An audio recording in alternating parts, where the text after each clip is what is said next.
Welcome to the Teen Life Podcast, where we research teen culture so you can focus on connection. My name is Tobin, and once again, we are back with Karlie and Caleb this week. And today we're going to start with a weird topic about leap year, because leap year is weird, and have some weird leap year facts. We're going to talk about movies and TVs about teens from Caleb's Corner, and then we're going to end this episode this week with talking about friendship anxiety with Karlie. But since leap year is leap year is in a couple of days, I thought I would bring us some facts today. Y'all cool with some weird leap year facts? Like, excited. Let me get your general feelings about leap day before I kind of give us some facts. Like, how do you are you indifferent? Do you like hate it? Does it make you feel weird? I personally am indifferent. Like, I didn't even know it was a leap year this year. Yeah. So, but to me, it's just weird. I'm like, what? Like, well, why do we just have an extra day every 4 years? It's weird. Yeah, I think the calendar is weird in general, but I don't have like super specific feelings about it. I wish every month was just the same amount of days. Yes. That would make life a lot easier for a lot of people. Yeah. Yeah, so much easier. So Julius Caesar, yes, that Caesar introduced the first calendar leap year in 46 BC. This must have been the same year he brought out his salad. So he, I guess at one point, yeah, it's a big year. He introduced the salad, and then also like, hey, because of this is now leap year. So he did it. If I remember correctly, it was an every 4 years thing. And then as time went on, we realized like actually that wasn't technically accurate, and we were having, which I'm like, in my head, I'm like, how in the world can you know this without technology in the past? But I guess the Egyptians also figured this out, and then some pope, like 1500 years later, changed it to the way it is now. So I forget his name, is Pope something. But people on this day that are born on this day are called leapers or leapings, which seems very weird. I like leaplings. Yeah, it makes me think of Lemmings, that old video game, like with the green haired dudes. Do y'all know anybody that was born on leap day?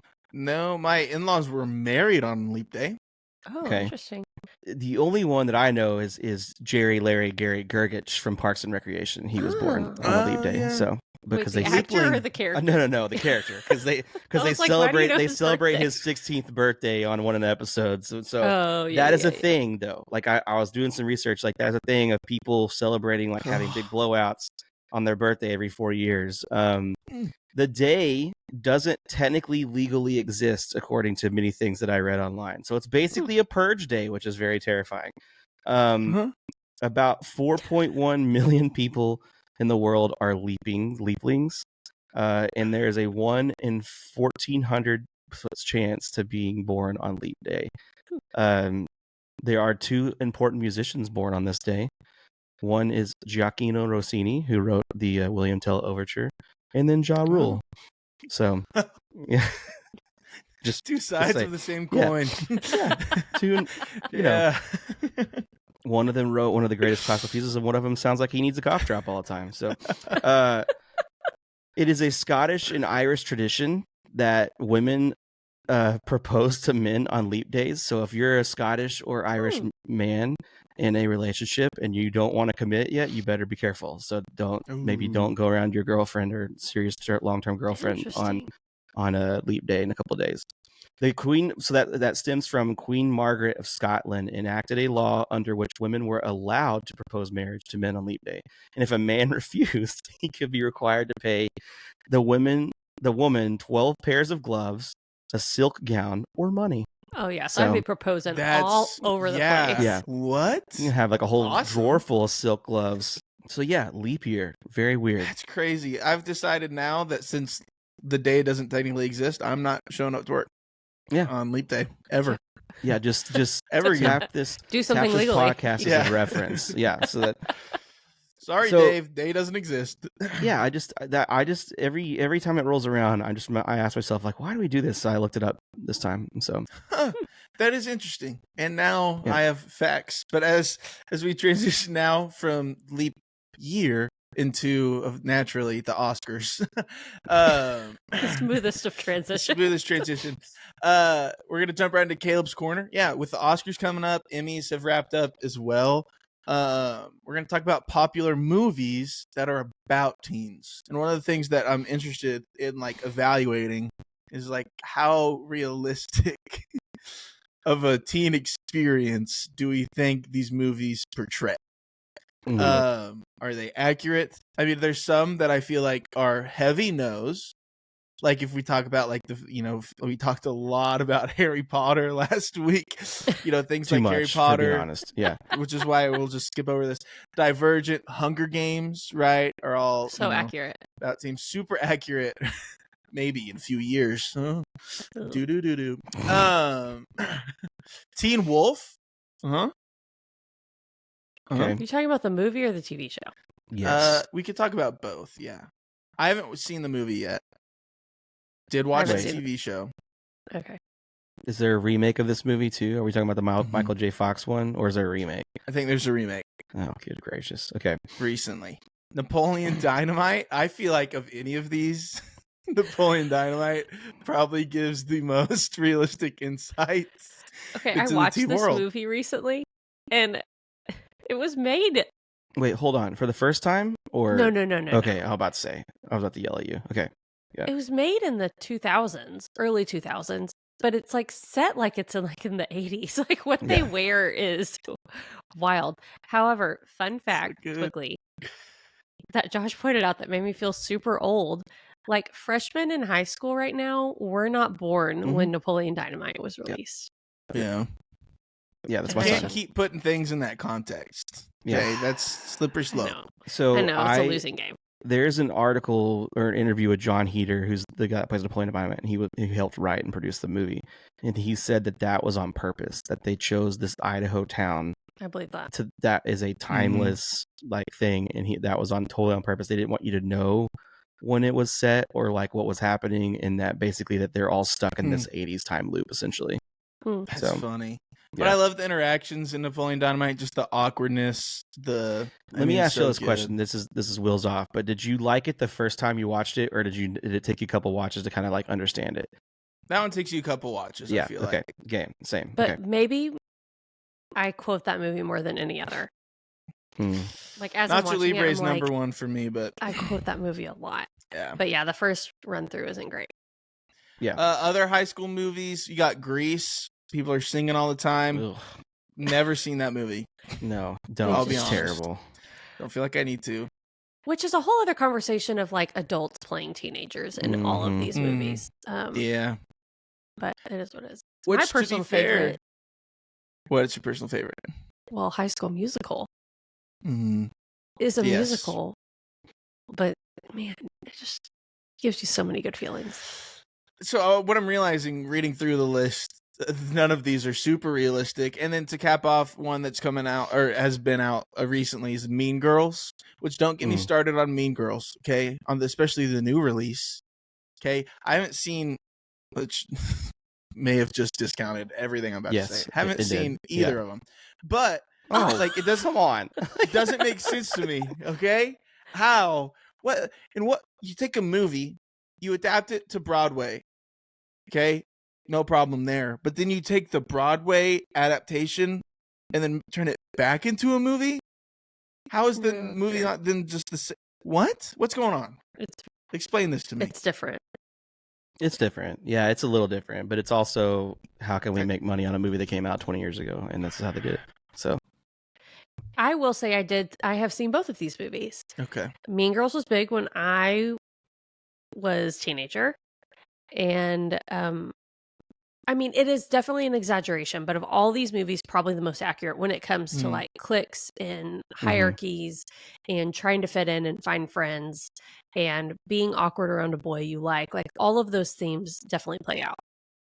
The new movie is interesting because it introduces technology and social media and texting that the original movie didn't have.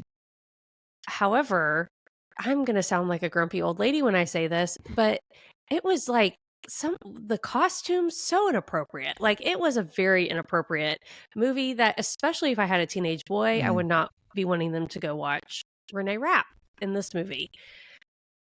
Personally, but it's funny, it's goofy. The original movie was stupid, and so the new one is stupid too. But in like a fun way. Yeah. It pokes fun at high school and trying to fit in and the fads and the diets and where do you sit at lunch. And so I do think some of that is more accurate than these other movies that we mentioned.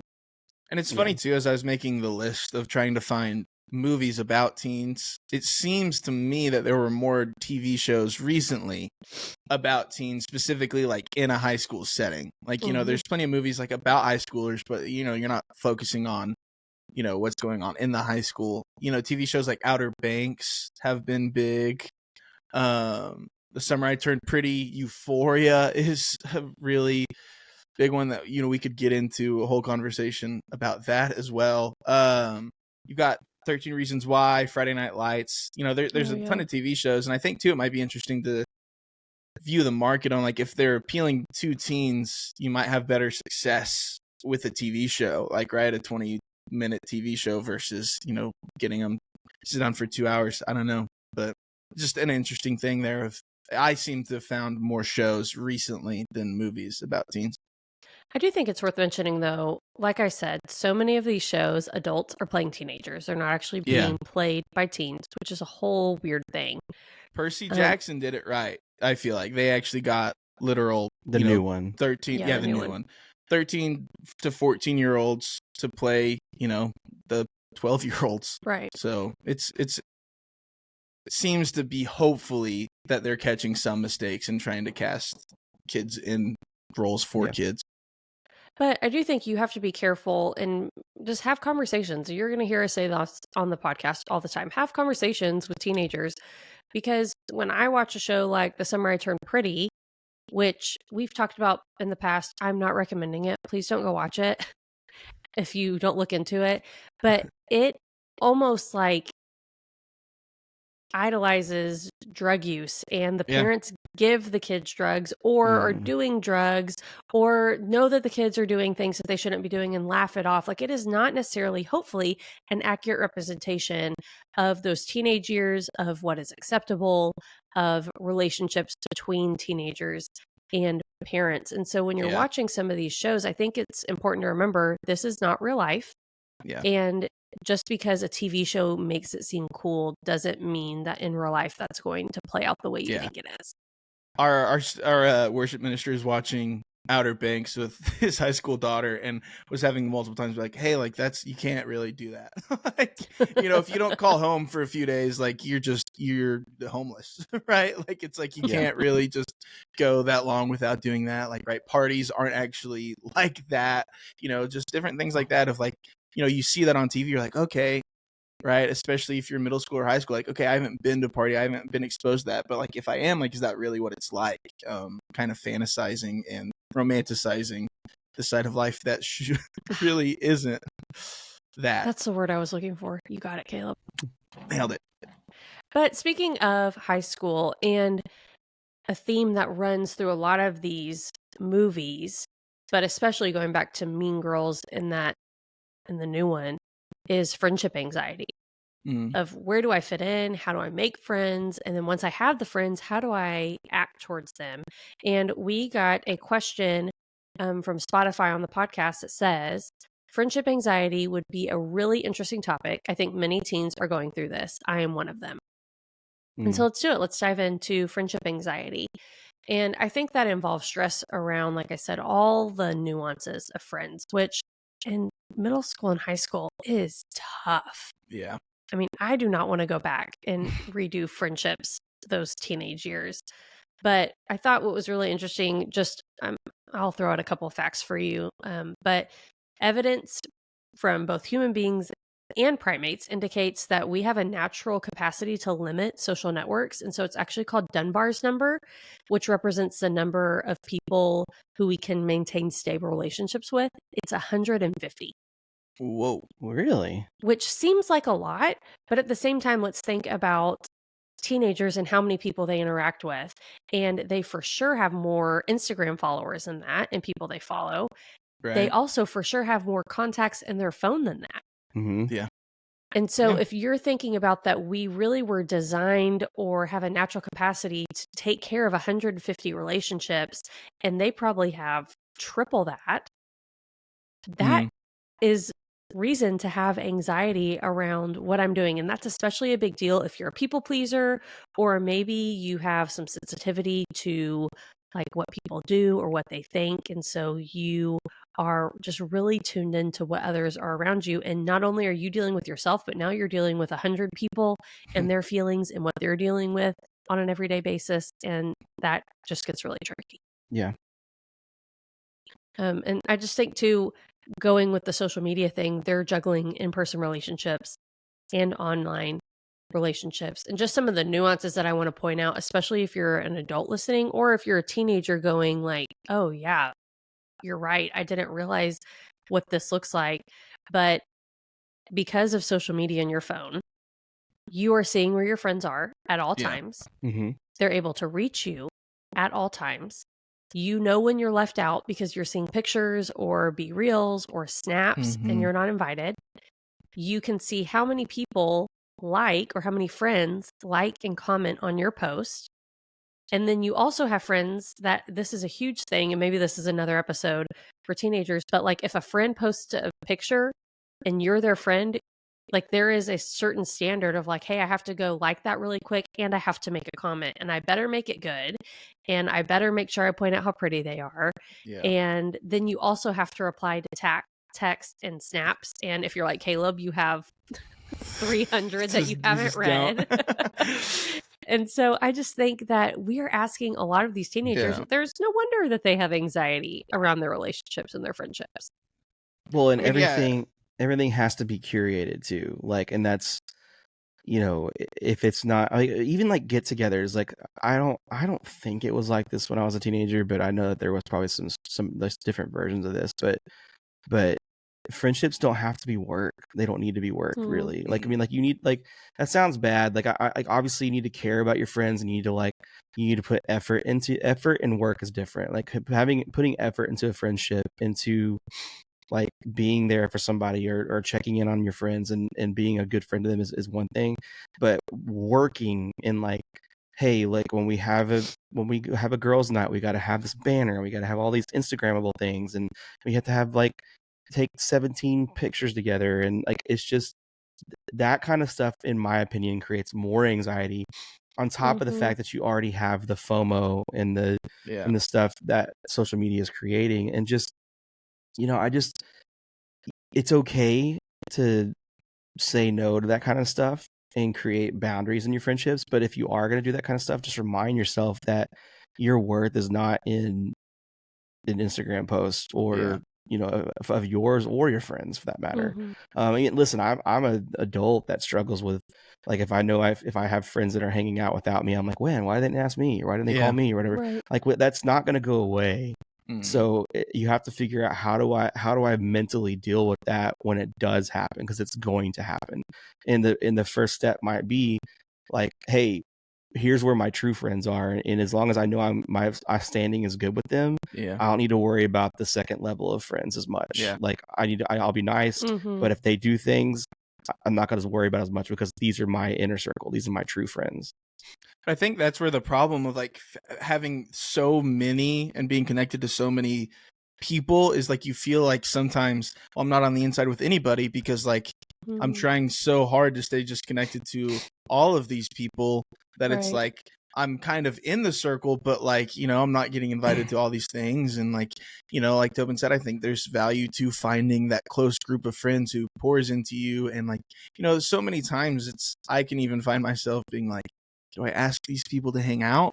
Like, do they actually want to spend time with me? Like, you know, like, did they just like not know I was available? Right? Am I not doing enough? And you can kind of get to spiral. And, you know, if you have those friends who are like, hey, we want you there. Right. And being able to be like, okay, I'm not a burden, frees you up to be able to say, hey, can we do this? Can I come? And, you know, not feeling like, you're crossing some sort of unsaid social no, right? Of like, you know, hopefully have some confidence of being like, no, like they want me there, so I'm going to ask if I can go, or ask if they want to hang out. But I think it's so important to have that group that you can trust. And if you feel like a group's excluding you, and you've tried to have conversations and they keep being like, well, no, we're busy, sorry, might be time to also go and try to find a group that does pour life into you and does, you know, communicate and make you feel like you belong.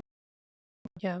So that's a great transition. Y'all have started, but let's get into some advice specifically for teenagers. So if you're a teen who's listening, or if you're an adult going, hey, what can I say to a teen who has friendship anxiety?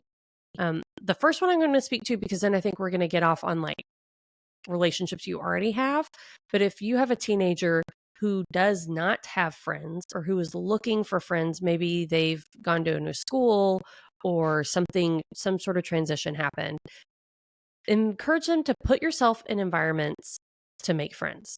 So maybe that's playing a sport, joining a club, start a hobby that involves others, or like your favorite class. So maybe one that you enjoy, try to find someone that sits around you that you can talk to. And maybe that looks like, hey, have you studied for this test? Do you want to swap notes?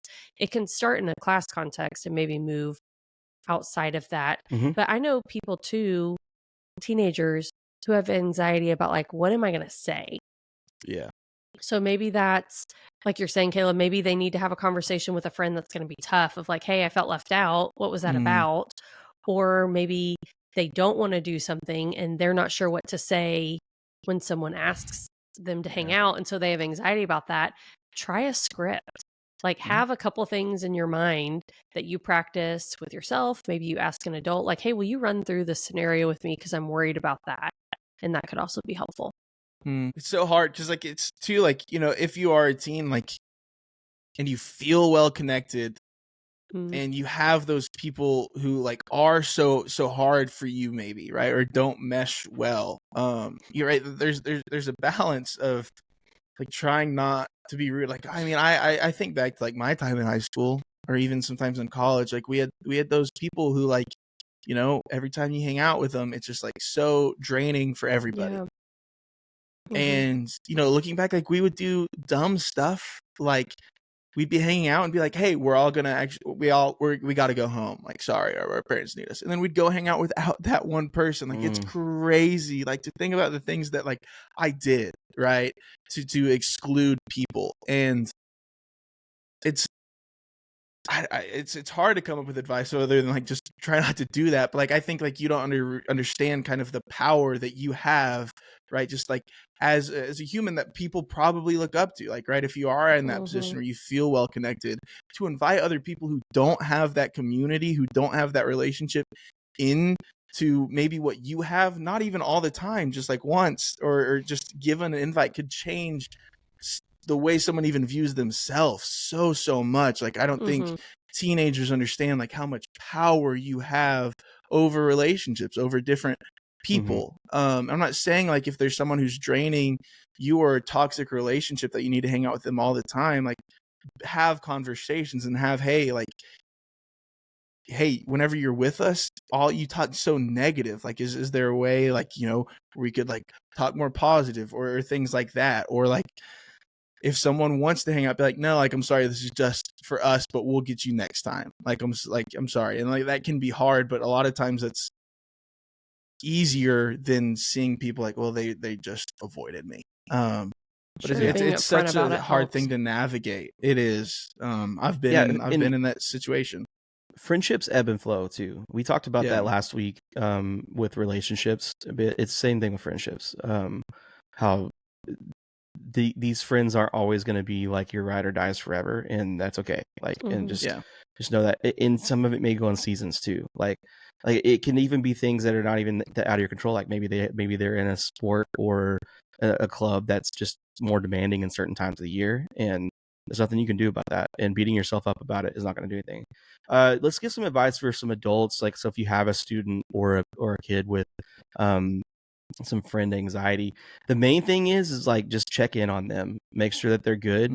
And then if you do have a student or a teen that's like doesn't necessarily put themselves out there, or like, you know, they have anxiety, like have like an outward, like where like you can be the bad guy. Like if a friend, like if you know that they don't really want to be that, like they don't want to hang out, or but they can't have that conversation, or they can't say no, like be the bad guy. Who cares if the kids don't like you? Like, like it doesn't matter.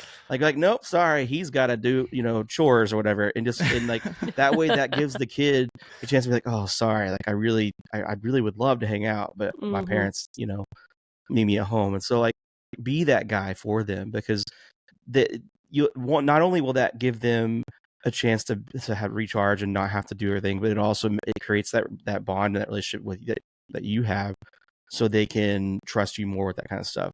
And then in that same light, you're teaching them good boundaries too. And then eventually that's, hopefully your teen will be able to say that stuff without blaming it on you. But I think there's a fine line between encouraging them to step outside of their comfort zone and then forcing them to do stuff out of their comfort zone. So just kind of make sure I'm guilty of that as a parent, of forcing my kid into like social situations that maybe he's not quite ready or doesn't want to be in and stuff. So just remember that fine line, and then, just have some empathy when they're struggling, because like we all remember what it was like. It's tough, and it's even harder now. Like it's worse now. Like that, I look at so many things that kids are going through these days, and I'm like, man, I'm so thankful that we didn't have like social media or even internet when I was a teen, because that would be awful. Like awful. Well, and I awful. think with that, so many teens see their friends struggling with heavy stuff, that even us as adults would be like, man, how do I handle that? How do I handle when they talk about